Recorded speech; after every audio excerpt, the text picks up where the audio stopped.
का आवरण है। अभी मुझे शुद्धात्मा का दर्शन करा है और मैं चुप जाता हूं तो दर्शन का है, इफेक्ट है, आवरण नहीं है। आवरण नहीं है अभी, अभी केवल इफेक्ट दे रहा है। जैसे मैंने एग्जाम दे चुका, अभी तो केवल मैं रिजल्ट भुगत रहा हूं। Okay.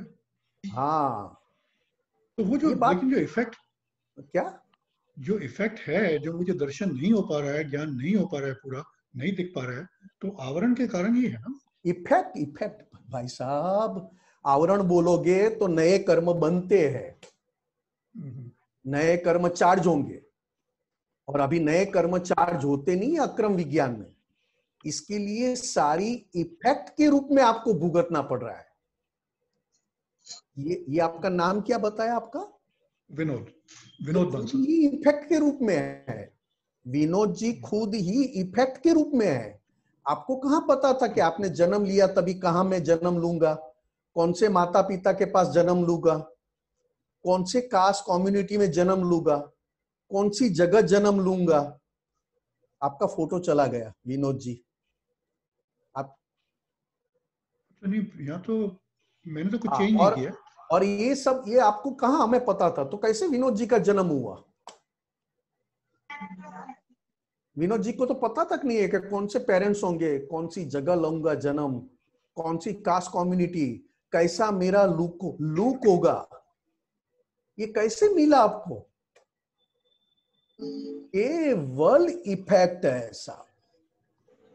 जन्म से लेके मृत्यु तक ये इफेक्ट हम भुगत रहे। मगर अगर ज्ञान नहीं पाया है, मैं खुद कौन हूं वो नई अनुभव में आया है, तो पुरानी इफेक्ट भुगतते हैं और नई वापस चार्ज करते हैं।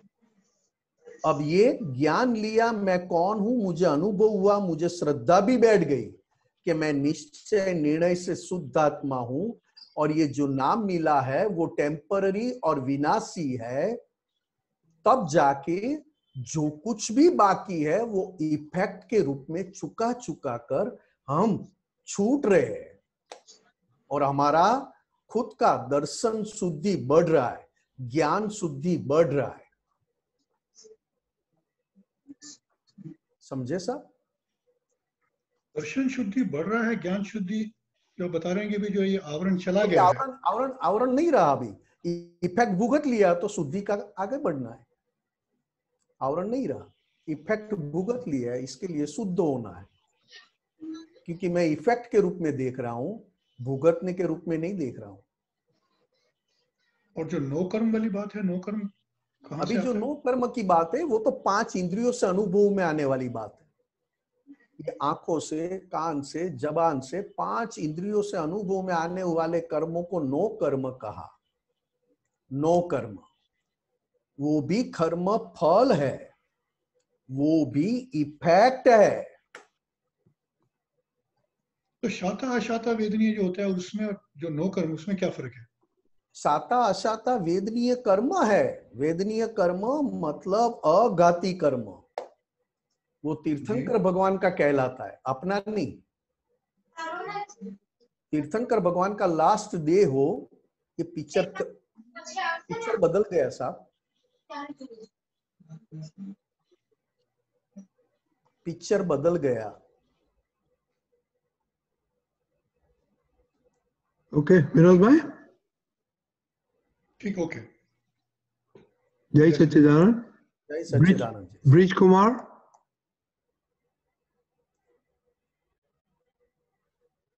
जय सच्चिदानंद।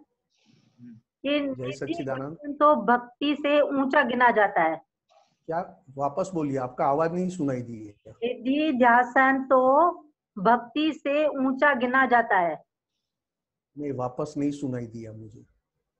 निधि ध्यान, निधि ध्यान ऐसा बोलिए ना। भक्ति से ऊंचा गिना जाता है। हाँ जी, हाँ जी। इसका क्या हुआ? तो निधि ध्यान मतलब, निधि ध्यान मतलब अपने शुद्धात्मा का, अपने को हमेशा के लिए अपने शुद्धात्मा लक्ष्य में रहना, ये निधि ध्यान कहलाता है। और दूसरी तरह समझना हो तो ज्ञानी पुरुष का मुखारविंद आपको दिखाई दे, उसको निधि ध्यान कहते हैं। ये निधि ध्यासन वाली भक्ति सभी भक्तियों में सबसे श्रेष्ठ है, क्योंकि जिस रूप हम होना चाहते हैं, जिस रूप हम होना चाहते हैं, उसकी अगर हमारे चित्त में हमेशा के लिए उसकी पिक्चर बनी रहे तो वो श्रेष्ठ भक्ति कहलाती है। उसके अलावा निधि ध्यासन के अलावा सारी भक्तियां मन वचन काया से है। और निधि ध्यासन मतलब शुद्धात्मा होने के बाद ये भक्ति है। निधि ध्यासन मतलब बहुत ही तीर्थंकर भगवान और ज्ञानी पुरुष के करीब जाना, ये उसको निधि ध्यासन कहते हैं। निधि ध्यासन दो तरीके से है। अपने शुद्धात्मा अपने भीतर जो प्रकट हुए हैं उसी का लक्ष्य हमेशा हमारे अंदर बढ़ते जाए, या तो उसका लक्ष्य हमेशा के लिए हमारे अंदर बना रहे। और दूसरी बात, ज्ञानी पुरुष का मुखारविंद भी हमें दर्शन में आए, उसको निधि ध्यासन कहते हैं। ये भक्ति हमें उसी स्वरूप बनाती है। इसके लिए सभी भक्तियों में श्रेष्ठ निधि ध्यासन है, और वो बहुत बड़ा पुरुषार्थ है, बहुत ऊंचा पुरुषार्थ है। निधि ध्यासन करना आसान बात नहीं है। आप रात को सो जाओगे तो ना तो शुद्धात्मा याद रहेगा, ना तो ज्ञानी पुरुष का मुखारविंद याद रहेगा, क्योंकि याद करना और रात को सोते सोते उनको मैं शुद्धात्मा हूं ये बोलते बोलते, और ज्ञानी पुरुष का दिखना, उसको पुरुषार्थ कहता है। बड़ा पुरुषार्थ है ये। और ये पुरुषार्थ दादा भगवान की आज्ञा के अनुसार है। इसके लिए पुरुषार्थ को हमेशा हमारे भीतर हाजिर रखना चाहिए। और एक क्वेश्चन और है कि मारने वाले से बचाने वाला बड़ा होता है, ये मुझे समझ में कभी नहीं आया। हाँ हाँ, सही बात है। ये मुझे कभी समझ में नहीं आया। ये दुनियादारी की बात है, दुनियादारी की बात है। जैसे जगत में बचाने वाले को बहुत अच्छी तरह देखते हैं, और मारने वाले को थोड़ा हीन, मतलब थोड़ी बुरी नजर से देखते हैं। ये दुनिया की बात है। मारने से बचाने वाला ज्यादा ऊंचा है। ये दुनियादारी की बात है, और दुनिया में समझने के लिए कि एक आदमी मार रहा है और एक आदमी बचा रहा है, तो आपको किसके प्रति लगाव ज्यादा होगा? बचाने वाले के प्रति। और मारने वाले के प्रति घृणा खड़ी हो जाएगी, घृणा, तिरस्कार। ये दुनिया की नजर में ये सूत्र ऐसे रखा है कि मारने वाले से बचाने वाला ऊंचा है। बरोबर, ठीक है। जय सच्चिदानंद। कंचन भाई। जय सच्चिदानंद। निमेश्वरन जी। हाँ जी, हाँ जी। अपने दादा भगवान ने बताया, दादा भगवान ने दृष्टि दी हमें, तो अब दृष्टि मिलने के बाद हमारा अहंकार जो है वो निर्जीव अहंकार, जिसको दादा भगवान ने पोतापन बताया, तो अभी ये खत्म होने के बाद हम मोक्ष का अनुभव कर सकते हैं। तो ये खत्म होना, दादा भगवान ने ऐसा बताया कि अगर हम जागृति में हैं तो 10% अहंकार खत्म होता है, और अगर उस पे जागृति में नहीं है तो 2% ओनली खत्म होता है। तो ये जागृति कैसी होनी चाहिए उस टाइम पे, जब ये तो 24 आवर्स की बात है। अभी अपने को 24 आवर्स तो नहीं रह सकता, इतना अपना पुरुषार्थ भी नहीं है। 24 आवर्स तो डिस्चार्ज हो रहा है ना, उसकी बात कर रहा हूँ मैं। तो ये जागृति अपने को दृष्टि का यूज करना है। दृष्टि, 5 आज्ञा, अभेद दृष्टि। अगर आपको व्यवहार में आपका अहंकार को 100% पिघालते जाना है, डिस्चार्ज अहंकार, निर्जीव अहंकार को व्यवहार में दिन ब दिन उससे अलग रहकर, उसको देखकर उसको पिघालना है, तो दूसरी तरफ हमें दृष्टि रखनी पड़े। कौन सी दृष्टि? अभेद दृष्टि। अभेद दृष्टि मतलब मैं शुद्धात्मा हूं और सभी में मेरा, क्योंकि अहंकार, निर्जीव अहंकार जो आपने कहा, लघुत्तम होने में हमें कहीं ना कहीं कच्चा कर देगा। क्योंकि अहंकार को आज तक लघु बनने की आदत ही नहीं थी। गुरु बनने की आदत लेकर आए हैं। घर में भी गुरु बनो, बात करते करते गुरु बन जाओ, मन में सोचते सोचते गुरु बन जाओ। किसी के साथ अंदर ही अंदर आप आर्ग्यूमेंट करके गुरु बनते हो। गुरु बनना मतलब अपनी मनमानी करना, जिसको पोतापना कहा, पोतापना। इसके लिए दादा भगवान ने कहा कि हमारे भीतर ये पोतापना है ही नहीं। हम 100% अंबालाल मुर्जीभाई पटेल के प्रति कंप्लीट मालिक बिगर का व्यवहार है, जिसको सहज दशा कहा। सहज, बराबर। अब दृष्टि यूज करोगे कि मैं शुद्धात्मा हूं, मैं निश्चय निर्णय से शुद्धात्मा हूं और मैं सभी में शुद्धात्मा का दर्शन करता हूं, मतलब अपने ही स्वरूप का दर्शन करता हूं, मतलब उनमें और मुझ में कोई फर्क नहीं है। तब जाके आपके लघुतम अहंकार को पुष्टि देने वाला कोई रहेगा नहीं। नहीं तो लघुतम निर्जीव अहंकार को कोई ना कोई तरह पुष्टि देने वाला मिल जाता है। बराबर। क्योंकि अभी भी हमें आदत किस चीज की है? अहंकार खुश तो मैं खुश। अभी भी हमें आदत कितने जन्मों की क्या हम लेकर आए हैं? अहंकार खुश तो मैं खुश। अहंकार ही मैं खुद हूं। जैसे आप सोफे पे बैठे हो और आपको सोफे पर बैठते बैठते कहीं पे भी दुख लगा, दुख आया या दुख पड़ा, तुरंत आपको अंदर पहले आएगा कि मुझे दुख आ रहा है, ये सोफे पे मजा नहीं आ रहा है, ये सोफे पर बैठने पर मुझे दुख भुगतना पड़ा।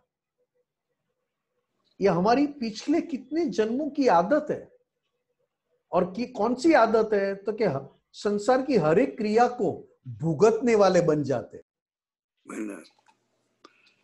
सही बात है। संसार की हर एक क्रिया को भुगतने वाले बन जाते। बराबर। अब जब आप शुद्धात्मा दृष्टि यूज करते हो, अभेद दृष्टि यूज करते हो, तो आप भुगतने वाले रहोगे नहीं। और भुगतने वाले नहीं रहे तो अहंकार व्यवहार में लघु बनेगा और अपनी गलतियों को देख पाएगा। क्योंकि हमें हमारी खुद की गलतियां आज भी कम दिखाई देती है। क्यों? तो आज भी व्यवहार हमारा व्यवहार अहंकार के पक्ष वाला, पुण्य के अधीन, पिछले जन्मों की पुण्य के अधीन हमारा व्यवहार अहंकार को पुष्टि देने वाला लेकर आए। कंचन भाई समझ में आ रहा है? नहीं दिखती है। और इसकी नहीं ऐसा नहीं। आपको बात समझ में आ रही? मैं ये पूछ रहा हूँ। हाँ, मैं समझ गया। अगर मैं शुद्धात्मा हूँ ऐसा जो दृष्टि में रहा तो फिर तो गलतियां दिखेगी कि ये किसको हो रहा है, ये मालूम मैं ऐसा नहीं पूछ रहा हूँ। मैंने ऐसा पूछा ही नहीं आपको साहब। मैंने आपको ऐसा पूछा ही नहीं है। मैंने केवल इतना कहा पिछले जन्मों की पुण्य, आप वापस सब अच्छी तरह सुनिए। पिछले जन्मों की पुण्य इस जन्म में जो व्यवहार लेकर आए हैं वो अहंकार के पक्ष वाला व्यवहार है, अहंकार को पुष्टि देने वाला व्यवहार है। इसकी वजह से क्या होता है? अहंकार को पुष्टि देने वाला व्यवहार पुण्य के अधीन मिला तो अपनी गलतियां कैसे दिखेगी? क्योंकि अहंकार मस्त है, अहंकार मस्ती में है। जब चाहे 10 बजे सोना तो 10 बजे सो जाता है। सुबह 1 घंटा लेट उठेंगे तो क्या कोई बात नहीं, 1 घंटा लेट उठेंगे। सुबह उठ के ब्रश किया, विधि करे या नहीं करे कोई बात नहीं, पेपर आ गया तो अखबार पढ़ेंगे, न्यूज़पेपर पढ़ेंगे। ये सारे संजोग अहंकार को पुष्टि दे रहे या शुद्धात्मा को? अहंकार को। अहंकार को। तो अहंकार को पुष्टि देने वाले संजोग क्या अहंकार की गलती दिखा पाएंगे? नहीं। नहीं।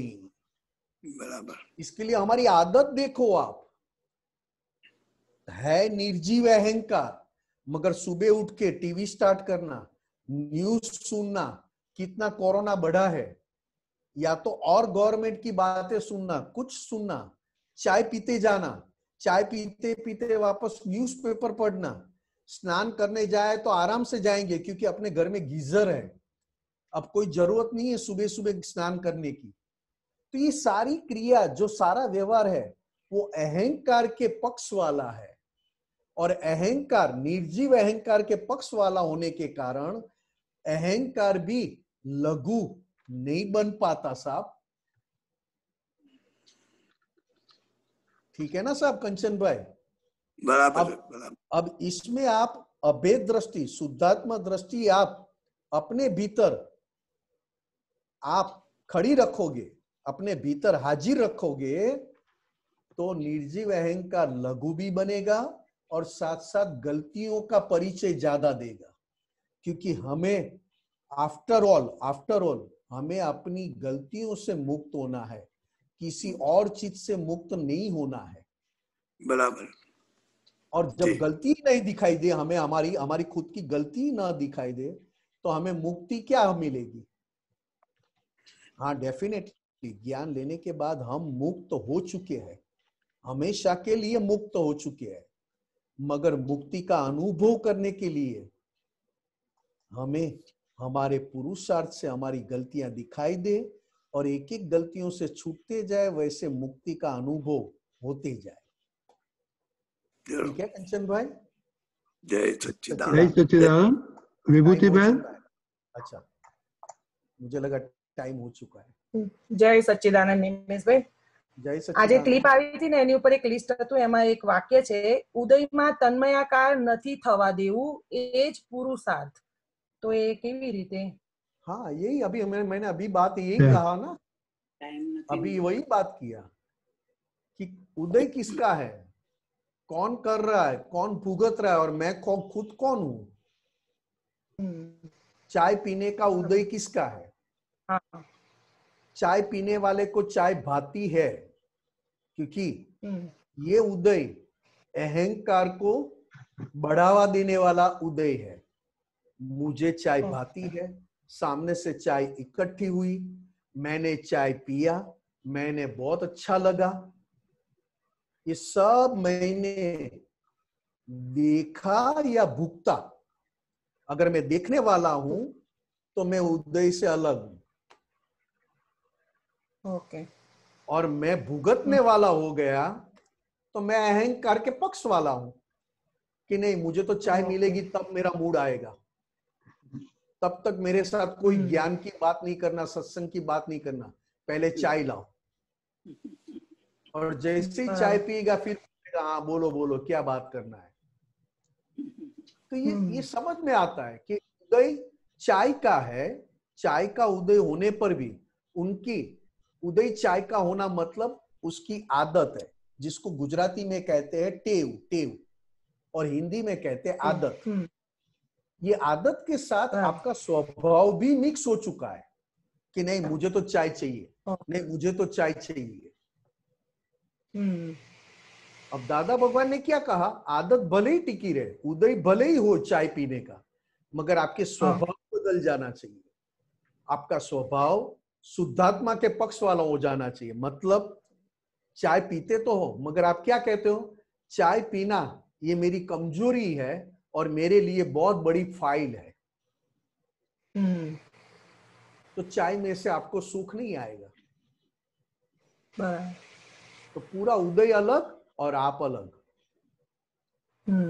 ओके विभूति बहन। हाँ हाँ बराबर। सच्चिदानंद। जय सच्चिदानंद। जय सच्चिदानंद। पीयूष भाई। हाँ जी, जय सच्चिदानंद। आपने अभी ऑलरेडी समझाया कि जो शुद्धात्मा पद है या जागृति है, वो जैसे जैसे सहयोग बनते हैं या एविडेंसेस में जब तब करना होता है तब हट जाती है। तो अपने पुरुषार्थ में हम क्या करें जिससे ये जागृति और शुद्धात्मा पद पे और आगे बढ़ा जाए? आपने कुछ चीजें बताई, जैसे रात को दादा का निधि आसन करके मैं शुद्धात्मा हूँ बोलना, और क्या कर सकते हैं जब ऐसे एविडेंसेस में वो जागृति और शुद्धात्मा पद ना छूटे? खाली इतना ही निश्चय करो ना कि मेरे पुद्गल के सुख के पक्ष में संजोग न आए और शुद्धात्मा के पक्ष में संजोग आए, ऐसी दादा भगवान आप कृपा बनाए रखो। आज तक हमारे सारे संजोग पुद्गल के सुख के पक्ष में है।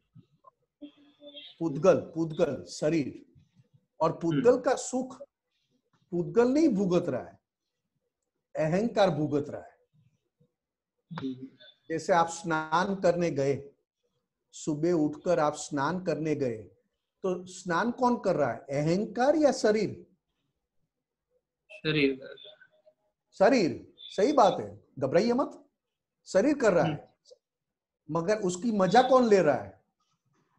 शैम्पू लगाकर ये करके वो करके कहां घिसता है, जहां जहां अपना हाथ नहीं पहुंचता है वहां भी घिसने चला जाता है। जाता है कि नहीं जाता है? उसमें भी घर वाले ने कह दिया कि आप बाहर घूम के आए हो, कहां से क्या कोरोना लेकर आए होगे क्या पता, अच्छी तरह आप पहले स्नान कर लो। तो आप 10 मिनट का 20 मिनट स्नान करने में निकालोगे और बाहर आके क्या कहोगे, हाँ देखो मैंने स्नान कर लिया। ये कौन कह रहा है? ये कौन कह रहा है? अहंकार। हाँ, ये सारी क्रिया है पुद्गल की, मगर ये पुद्गल की सारी सुखों की क्रिया या दुखों की क्रिया को भुगतने वाला डिस्चार्ज अहंकार है। ना तो साहब सुनाई देता है साहब? हेलो हेलो हाँ बोलिए। हाँ आपको सुनाई देता है? हाँ। ये सारी क्रिया अहंकार के पक्ष वाली है। तो अपने को केवल निश्चय करना है कि मुझे पूरा दिन शुद्धात्मा होकर रहना है, और ये जो शरीर मिला है उसका नाम मिला है, उसमें मुझे सोते रहना है। क्या नाम बताया आपने? पीयूष जी केवल तय करना है निश्चय कि मुझे शुद्धात्मा में जागना है और पीयूष जी में सोते रहना है। अभी होता क्या है, हम पीयूष जी में भी जागते हैं और शुद्धात्मा में भी जागते हैं, मगर शुद्धात्मा वाला भाग उसमें जागना अभी हमारा कच्चा है, और पीयूष जी में जागना वो बहुत मजबूत लेकर आए। इसके लिए कोई कह देगा ना कि पीयूष जी आप में अक्कल जरा सी भी नहीं है, तो देखो आपका शुद्धात्मा कहां चला जाएगा, उसके साथ घुल मिल जाएगा सामने वाले से कि मैं और आप एक ही है। नहीं, अभी मैं अलग हूं और आप अलग हैं, मैं दिखा दूंगा आपको। अहंकार निकल के बोलेगा।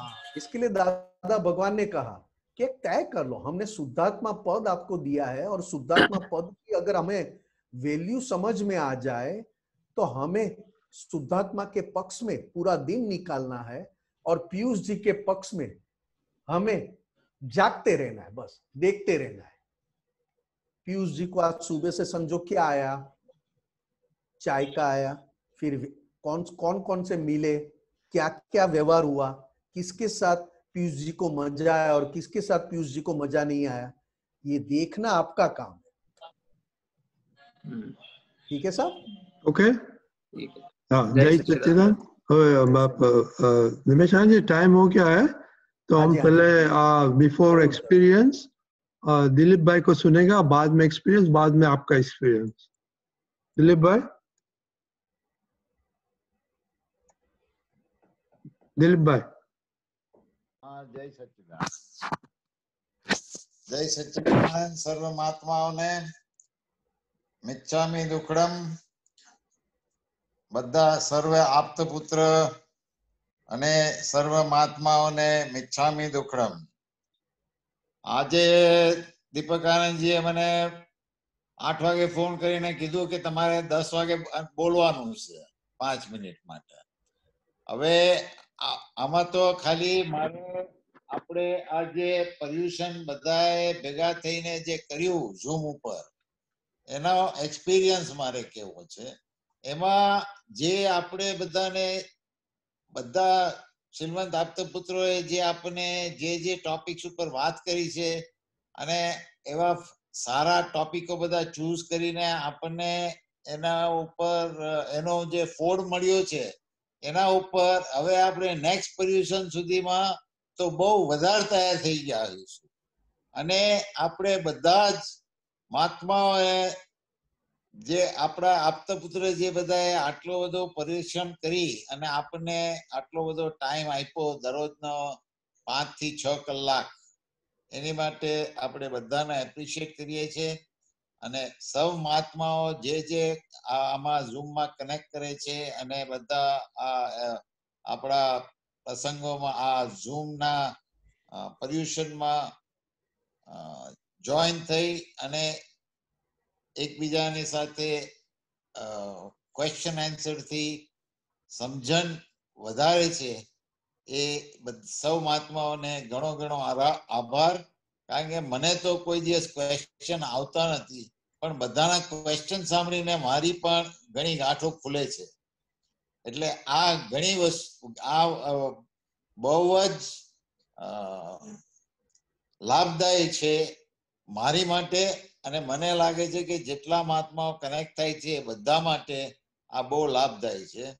અને ફાઇનલી મિચ્છામી દુક્કડમ સર્વ મહાત્માઓને સર્વ સિલવંત આપત પુત્રોને અને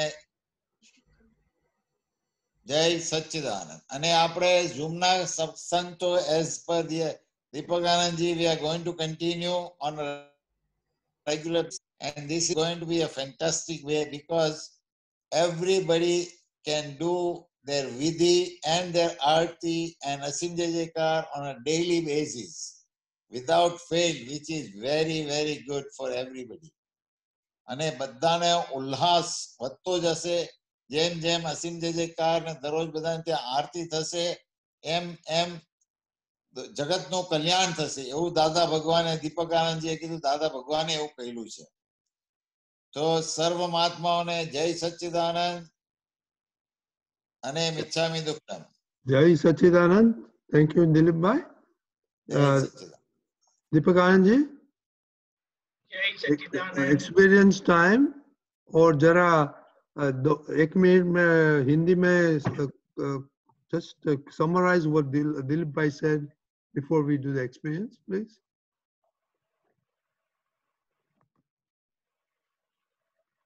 Do I have to say that? Yeah, just summarize in 1 minute. So there's a question what Dilip bhai said. Okay, ऐसा है कि ये जो पर्यूषण के समय में जो सभी विषयों पर जो स्वाध्याय सत्संग हुआ ये हमारे सभी आप्त पुत्र का उसको क्या बोलते हैं योगदान था। मैं तो सिर्फ सामने खड़ा था लेकिन हमारे पीछे सारी आप्त पुत्रों की टीम है। तो हमने तो कह दिया है कि हमारे में से कोई भी जो भी कुछ बोलता है it is coming out of the band of Aptaputra, not any individual, and we will remain and stick on to that as face of Dada Bhagwan, mouth piece of Dada भगवान। यही हमारे कल्याण और हमें सभी के कल्याण का बड़ा उत्तम निमित्त रहेगा। तो ये बात है। और अपने दिलीप भाई साहब ने ऐसा बताया है कि ये जो विषय जो सिलेक्ट किए गए थे वो अगले पर्यूषण आएगा तब तक हमारे स्वाध्याय में वो बढ़ोतरी करेगा। और मेरे तो सोच में ऐसा भी आया जो मैं अपनी तरफ से थोड़ा उसमें शामिल करता हूँ कि ये जो 8 दिन का जो प्रोग्राम बनाया था वो ऐसे ही हमें 8 दिन को कुछ नहीं तो 7 दिन में वीकली बेसिस पर उसको सिलेक्ट करते रहना है, क्योंकि दादा भगवान ने बताया है कि यही सब बाधाएं हैं कि जो हमें परेशान करता है। और ये जो हर रोज की आरती विधि और कीर्तन भक्ति होती है वो हमारे सबके लिए बड़ी उपकारी है। जैसे दादा भगवान ने बताया था कि सभी के घर अगर ये दादा भगवान और शिवानंद स्वामी जी की आरती होगी तो ये आरती ही सभी का कल्याण करेगी। तो स्वाभाविक तौर से ये हमारे प्रोग्राम में अच्छा बैठ गया है, तो हम जरूर से ये चालू रखेंगे, क्योंकि यहाँ कोई करने वाला है नहीं, वो हमने जान लिया है। तो सभी की भावना है तो ये होता ही रहेगा। व्यक्ति शायद बदल सकता है, the show will go on। जय सच्चिदानंद। अभी आज का जो अनुभव के लिए आ रहे हैं वे हमारी एक बड़ी अच्छी हमें फायदा यह है कि इतने विभिन्न जगह से अनुभव से और अलग अलग टेम्परामेंट बोलेंगे वो से ये जो दादा भगवान को उन्होंने उनके विज्ञान को उपयोग किया है और हमें अब तक तो बहुत ही अच्छा रहा है। तो आज हम सुनेंगे सुषमा बहन राजेश भाई बोरे फ्रॉम भोपाल। हम उनको आमंत्रित करते हैं। बता रहे आ गया। अच्छा तो अभी वो उनके ओके या गॉट इट। तो सुषमा जी आप अपना अनुभव कहें। जय सच्चिदानंद जी प्रकाश जी। जय सच्चिदानंद। निमेशानंद जी जय सच्चिदानंद। जय सच्चिदानंद। मेरा नाम सुषमा बोहरे।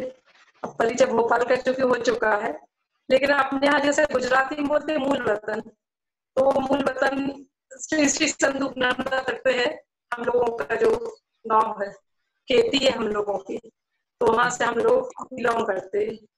आवाज आती है? सुषमा बहन राजेश जी है वहां पर? नहीं है। नहीं, क्योंकि ये आपकी आवाज कट रही है, स्पष्ट सुनाई नहीं देता है, इसलिए।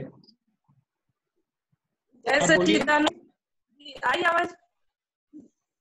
जय सच्चिदानंद। आवाज आती? आवाज आती है जी हाँ, बोलिए। हम लोगों को टीवी के माध्यम से पता चला था दादाजी के बारे में, निरुमा से। फिर 2005 में हम लोगों ने टीवी से शुरू किया, 2006 में ज्ञान लिया निरुमा के पास। फिर उसके बाद में आते जाते स्वामी जयंती में हम लोग दादाजी की समाधि पहुंचे। सोचा था कि एक ही बार ज्ञान लेना है, कुछ करना नहीं है, बहुत अच्छा है, सबसे अति उत्तम ज्ञान होता है, वो हम लोगों को मिल जाएगा कुछ, फिर जिंदगी में कुछ करने का बचेगा ही नहीं, ये सोच के एक बार ज्ञान लेने चले गए थे। फिर उसके बाद में स्वामी जन्म जयंती में दादाजी की समाधि पहली बार आना हुआ, तो किसी से ऐसा नहीं लगा कि मिलना चाहिए कि इधर क्या है, बस दादाजी हैं, दर्शन हुए, जो चाहिए था वो सब मिल रहा है, बस बहुत है इतना। ऐसे करते करते लेकिन आना जाना फिर रोका नहीं। हर बार जब भी जन्म जयंती जाना होता हम लोगों का, तो दादाजी की समाधि आगे पीछे जन्म जयंती के जाना ही है, ऐसे करके पक्का हो गया कि जाते आते में जाना है। फिर धीरे धीरे ज्ञान का ऐसा हुआ कि जैसा पता चला, एक बार पार्श्वनाथ हल्के यहाँ से हम लोग वापस ही आ गए। दोबारा जब जानना हुआ, बिहारी आनंद जी से मुलाकात हुई, उन्होंने बहुत अच्छे से सब समझाया इधर के बारे में, जो पूछा हम लोगों ने वो। फिर नाम भी नोट हो गया हम लोगों का ज्ञान विधि के लिए। तो 24 मार्च रहा 2012 में दादाजी से ज्ञान लिया। फिर उसके बाद में धीरे धीरे सत्संग का आना जाना, अपना जन्म जयंती खास बगैर कुछ, ये सिर्फ प्रोग्राम चलता था, कविराज के सत्संग ये सब, कुछ करते कुछ भी नहीं थे, लेकिन लौटते समय कुछ इतना अंदर ही अंदर, कहना किसी से कुछ नहीं, सिर्फ अंदर बहुत कुछ चेंजेस। समझ ये नहीं आता था कि कुछ कर तो रहा नहीं है, इतना अंदर क्या चीज परिवर्तन क्या चल रहा है, ये चीज को समझने में टाइम लगा। ऐसा लगता था कि हो सकता है, लग रहा है सच में चल रहा है कि बस लग ही रहा है। होते होते धीरे धीरे अपना युगल का रखा सत्संग आप लोगों ने, उसमें आप लोगों से सबसे मुलाकात हुई, परिचय बढ़ा दादाजी का, और फिर उसके बाद में अपना पुरुषार्थ शिविर हुआ। उसमें 3-4 दिन का पुरुषार्थ का शिविर जो सामायिक पूरे टाइम 5-6 घंटे मिलते थे, बाकी पुरुषार्थ में हम लोग चलते रहे। फिर उसके बाद में 11 का आया, बच्चों ने भी ज्ञान ले लिया था, उन लोगों के नाम भी नोट करा दिए बच्चों के। उन लोगों का, हम लोगों का सभी ने 11 का जो अनुभव किया, जो दर्पणा की जागृति जो बोलते कि पहली बार जो अनुभव में स्पष्ट आई, वो हम लोगों को 11 से रही। आप खुदों की टेस्टिंग, थोड़ी सी मन में टेस्टिंग वाला नेचर है कि कोई भी चीज को ऐसे नहीं मानने का होता है, जब तक खुद को पूरा संतोष नहीं हो जाए, जब तक ठीक है सब होता था सत्संग का। फिर उसके बाद में जब लगा कि सबसे पहले व्यवहार पे ध्यान दिया, व्यवहार देखते देखते फिर बुद्धि भी पूरी तरह से थक गई। अब कोई टेस्टिंग का तो रहा कहाँ, लगता है कि बहुत कुछ पहले से समझ चुके, सुधर चुके, ऐसा खुद को फील होता है। फिर कविराज के पद, उनमें बहुत ज्यादा ऐसा रहा कि एक बार शुरुआत ऐसे हुई कि सुनते बहुत दिन से थे कविराज को, लेकिन उसका जो परिणाम आना चाहिए वो चीज कि प्रैक्टिकल दादाजी का ज्ञान तो रोज हम लोग रोजाना डे टू डे लाइफ में यूज कर रहे हैं। छोटी भले फॉलो पूरा नहीं हो रहा हो, लेकिन वो चीज तो एक बार होता था कि ये बात ऐसी है, घर के काम करते करते छोटे बड़े सब में वो चीज नजर में आती रहती कि ये सिद्धांत ये है, समझ ये है, ऐसा करते। फिर उसके बाद में जब बहस कुछ बात को लेकर बहस शुरू हो गई, तो उसमें मुझे थोड़ा सा ऐसा लगा कि बहस से क्या मतलब है। तभी ऐसा हुआ कि छूटी जाए, ऐसे करके साइड में हो गया। कविराज के पद का जो प्रैक्टिकल होना चाहिए स्टार्टिंग हो गई। फिर ये हुआ कि ज्ञान मिल गया, इतना अच्छा सब कुछ मिला है, कुछ करना नहीं पड़ा, दादाजी का ज्ञान अच्छा है, सब कुछ है, लेकिन यदि आगे सत्संग कम पड़ा तो, यदि 5 आगे चूक गए तो ऐसे करके कई सारे भय जैसा बैठ गया अंदर कि कैसे हम इस सबसे जुड़े रह पाएंगे। तो फिर वो इसी पद में जो लाइन आती है, ज्ञान लीधा पची चाहे गम्य त्या हूँ महात्मा, याद आवे अवस्था हूँ शुद्धा। तो इसमें फिर ऐसा अंदर से जो पावर कहे, दादाजी का ज्ञान कहे या कविराज का जो पद की लाइन का जो भी कुछ हो, लेकिन उसे निडर हो गए एकदम कि नहीं, ये ज्ञान अल्टीमेट है, कुछ इसमें शंका कुशंका नहीं, ज्ञान जो दिया है वो ही अपने आप काम करेगा, डरने जैसा कुछ है ही नहीं, जो व्यवस्थित में होगा, मगर ज्ञान नहीं छूटेगा, इतना सिक्योर हो गया। तो इसके बाद में अभी अपना जो केलनपुरी की सालगिरह थी, तो इस पे केलनपुरी की सालगिरह में हमारा जाना, पापा जी की तबीयत ठीक नहीं थी, फादर की पहले से ही चल रहा था कि होगा शायद, लेकिन ऐसे चल रहा था ऑपरेशन का, अचानक ऑपरेशन हो गया।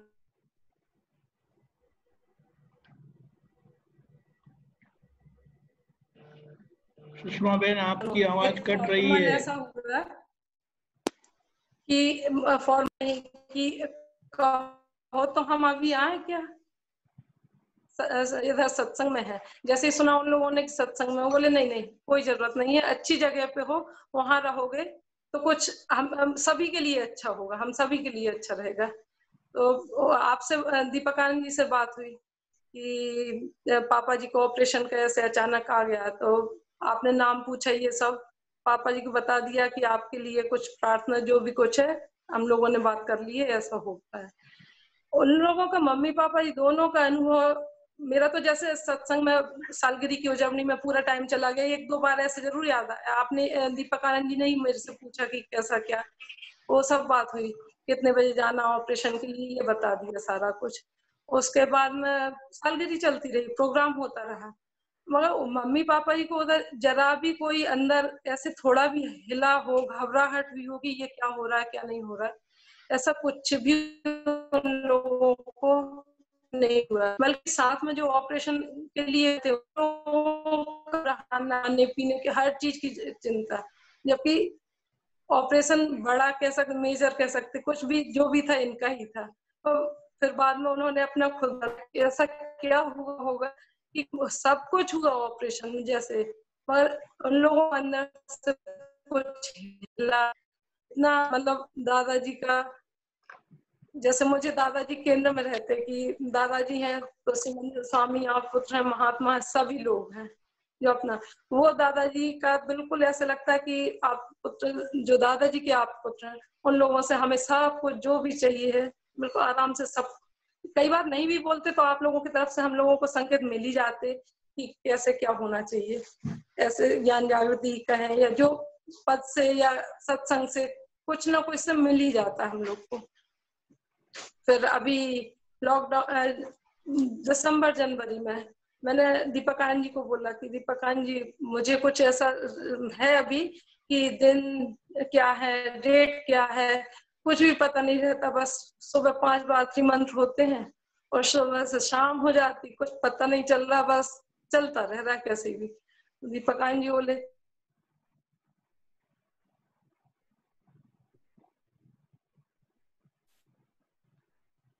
सुषमा बहन आवाज कट गई, ओ ये तो शी गॉट डिस्कनेक्टेड।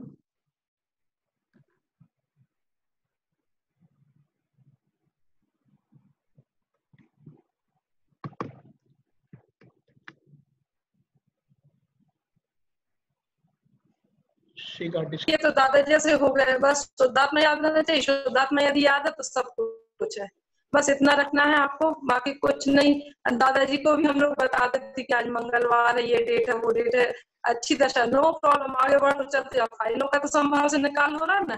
कहा जी ये तो इसी करने में तो फाइलों का निकाल करते करते तो नहीं पता चल रहा कि क्या चल रहा, सत्संग का है क्या है, कुछ भी पता नहीं। बोले चलने दो। अब ऐसे होते होते अभी यही टाइमिंग चल रहा है कि कोई डे पता नहीं, डेट पता नहीं, कुछ भी नहीं, सुबह ये जो हो रहा है चल रहा है ऐसे करके।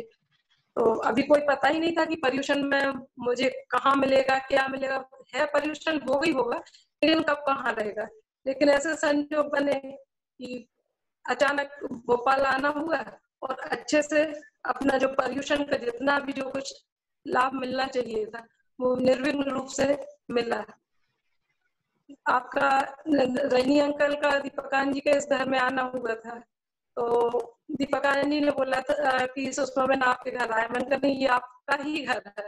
तो अभी इस बार तो लग रहा है कि दीपकानंद जी के घर में, रैनी अंकल के घर में रह के सत्संग के लिए आई हूँ वापस, मुझे तो घर जाना है मम्मी पिताजी के पास, तो ये सब पूरा हो जाएगा और मुझे फिर अपना ड्यूटी पे जाना है और मैं अपना पूरा जो भी जितना जैसा बन पाएगा अच्छे मन से कर सकूं, इसके लिए मैं दादा से प्रार्थना करती हूँ, आप लोगों को। फिर अभी बहुत हो रहा था 21 जुलाई के लगभग ऐसा कुछ होगा कि दादाजी कैसे महात्माओं को डांटते थे लेकिन प्रेम आता था, कैसा ऐसा क्या होता होगा, ऐसे कैसे करते होंगे दादाजी, ये सब चल रहा था। तो कुछ थोड़ा ऐसा लगा, फुलेनान जी से बात हुई 31 जुलाई को, तो मैंने अपनी रिपोर्ट बताई कि फुलेनान जी ऐसा चल रहा है, उन्होंने सब कुछ सुना। बोलते असीम जैसे क्या करते हो, मैंने कहा 10 मिनट का नहीं, वो जो 4:30 बजे होता वो हो रहा है, बाकी तो नहीं। और विधि का टाइम ऐसे मैनेज कर रही हूँ, मुझे कुछ ऐसा लग रहा था कि शायद टाइम मैं बराबर अपना ड्यूटी जो है वो करती थी, लेकिन कुछ ऐसा होने लगा कि शायद ठीक नहीं है ऐसा करना। ये सब छोड़े तो कैसे छोड़े कि ज्ञान विधि जैसी तो चरण विधि लग रही है आजकल जो सब हो रही है अपने आप पे, छोड़ने का मन नहीं, लेकिन कुछ ऐसा लगे कि अपने तरीके से कर लें, जो टाइम मिलता है उसमें समझ के कुछ तरह से। तो फुलेनारायण जी बोलते कि सब बंद करो, ये 10 मिनट असीम जयकार नहीं कर सकते तुम, ऐसे कुछ बोला तो नहीं, आंसर सारी बातों के थे। ये अलीसा सामायिक करो, ऐसा करो, असीम जयकार, फाइलों का संभाव से निकाल करो, और ये शक्ति मांगना, और सामने वाले को उपकारी मानो, भलू था, कल्याण था, ऐसे करके उन लोगों के लिए शक्ति मांगो। और मैंने कहा मैं किसी के दोस्त देखना नहीं चाहती, खुद के दोस्त देख, तो एकदम जोर से, ताकत है देख पाओगी अपने दोस्त, ऐसे झटके से बोला। तो फिर क्या करूं, ये बताओ ये हो क्यों रहा है? पुलिनानी ने बोला। तो मैंने कहा आवरण की वजह से। बोले आवरण कुछ नहीं है, तुम्हारा निश्चय कच्चा है, इसलिए ये सब हो रहा है। निश्चय पक्का करो और अपना असीम जयकार करो, ये सब पूरा उन्होंने बताया। हालांकि कुछ अलग से नहीं कर पाए, असीम जयकार कुछ भी नहीं। अगले दिन से सब स्टॉप करके शक्तियां मांगना और ये सब बताया था जैसा, वो सब शुरू किया। निश्चय कच्चा है ये भी पक्का दूसरे तीसरे दिन समझ आया, क्योंकि यही दवाई मैंने जिसको जरूरत थी महात्माओं में से उनको भी बताया कि ऐसा मुझे मिल रहा है, करके देखो आप ट्राई। तो उनका तो 2-3 दिन में ही सब कुछ सही होने लग गया। हुआ मेरा भी, लेकिन थोड़ा टाइम लगा। तो उससे भी क्लियर हो गया कि नहीं, निश्चय में कहीं कच्चा अपना खुद पे ही है, सामने कुछ ऐसा नहीं है। फिर इसके बाद मैं अपना एक जैकपॉट भी लगा मुझे लॉकडाउन के टाइम पे, स्टार्टिंग टाइम था लॉकडाउन का, दोपहर का टाइम था। अब उस टाइम खाने आने की पूरी तैयारियां, सब कुछ रेडी था। अचानक खाने की वजह, तैयारी होने के बाद टाइम में कैसा आया, सब एक तरफ रखा और कुछ ऐसा आया जो नहीं होना चाहिए था। लेकिन एक बार भी ऐसा नहीं, सुषमा खुद के ऊपर आया था ऐसा, एक बार भी ऐसा नहीं लगा कि इस जगह पर गलत थे, क्यों ऐसा हुआ है। कुछ नहीं, बिल्कुल आराम से सब कुछ ओके। बल्कि यही कि खाना रेडी है, सब लोग, घर का माहौल नॉर्मल हो जाए, सब लोग अच्छे से बैठ के खाना खा के ऐसे किया जाए क्या, ऐसे करके जो भी कुछ हुआ था। उसके बाद आके किचन में ऐसे प्लेटफॉर्म के पास आके खड़े होके बस एक ऐसे गुनगुनाना पता नहीं कैसे आने लग गया। ऐसे खड़ी हुई वो बस शुरू हो गई। उसके बाद में ऐसा हुआ कि ये क्यों हो रहा है, फिर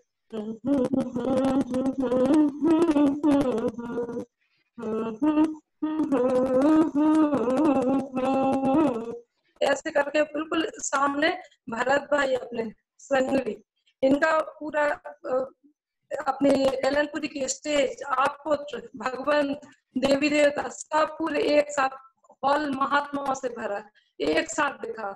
और पद गाते हुए अपने भरत भाई कि दुनिया बदल से नहीं तुझे परिचा बाप, इस तरह से जैसे आया। जैकपॉट वो नहीं लगा, जैकपॉट मुझे ये लगा कि ये है सच का जैकपॉट। ऐसे यदि लगे तो कितनी सहजता से कुछ भी बिल्कुल एकदम आसान हो जाएगा।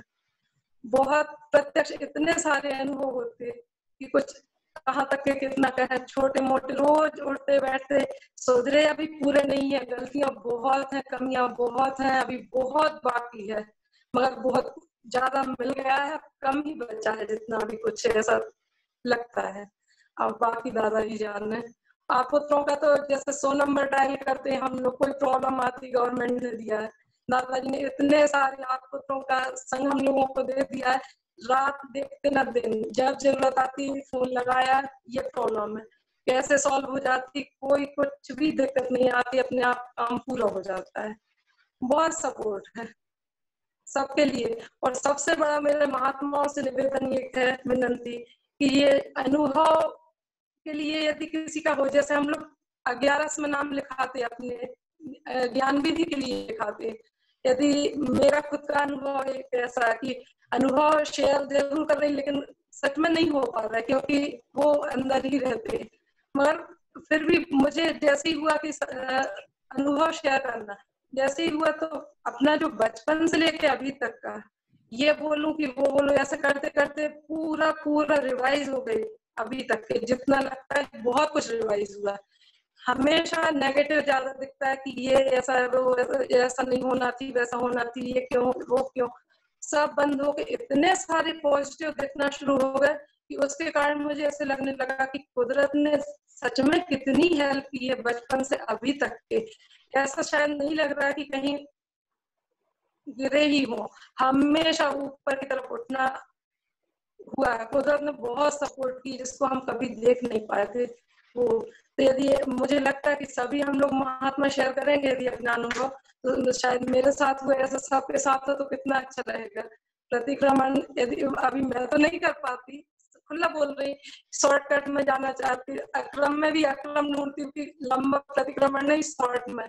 अपने निमेशानंद जी ने जो प्रतिक्रमण बता दिया कि संसार भजवाना आरंभ कालथी वाला, वो उधर से जो चरण विधि में है, बस वो बोल के ऐसा लगता है कि जल्दी जल्दी से शॉर्टकट हो जाता है।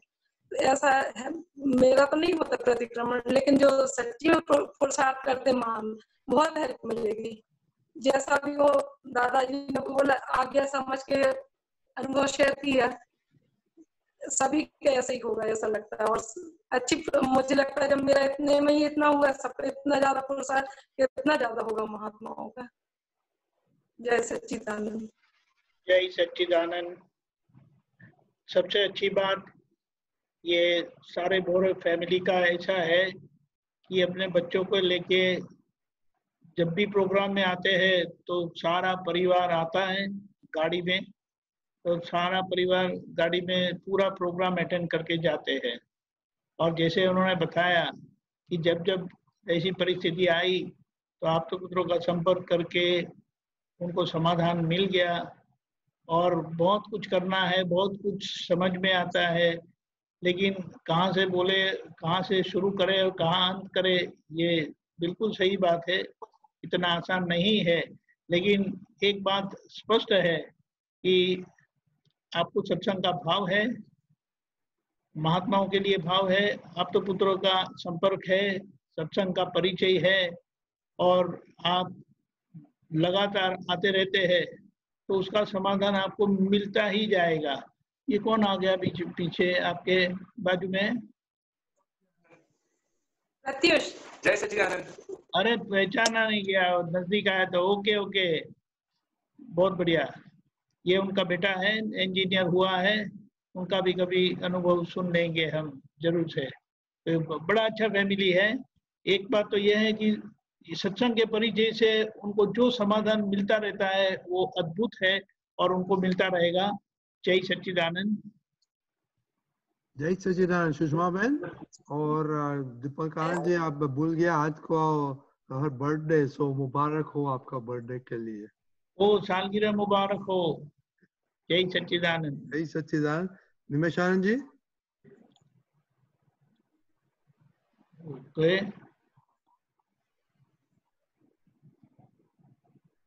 he is not there. Okay, तो आप 3 मंत्र बुलाए और जो कोई उसमें घर पे होगा वो 3 मंत्र बोलेगा। नमो वित्रागाय, नमो वित्रागाय, नमो अरिहंताणम, नमो अरिहंताणम, नमो सिद्धाणम, नमो सिद्धाणम, नमो आयरीयाणम, नमो आयरीयाणम, नमो वज्रायाणम, नमो वज्रायाणम, नमो लोये सवसाहुणम, नमो लोये सवसाहुणम। ऐसो पंचनमुक्कारो, ऐसो पंचनमुक्कारो, सवपावप्रणशनो, स्वपावप्रणशनो, मंगलाणं च सवेसिं, मंगलानं च सवेसिं, पद्मं हवै मंगलम्। नमः हवै मंगलम्। ओम नमो भगवते वासुदेवाय, ओम नमो भगवते वासुदेवाय, ओम नमः शिवाय। ओम नमः शिवाय। जय सच्चिदानंद। जय सच्चिदानंद।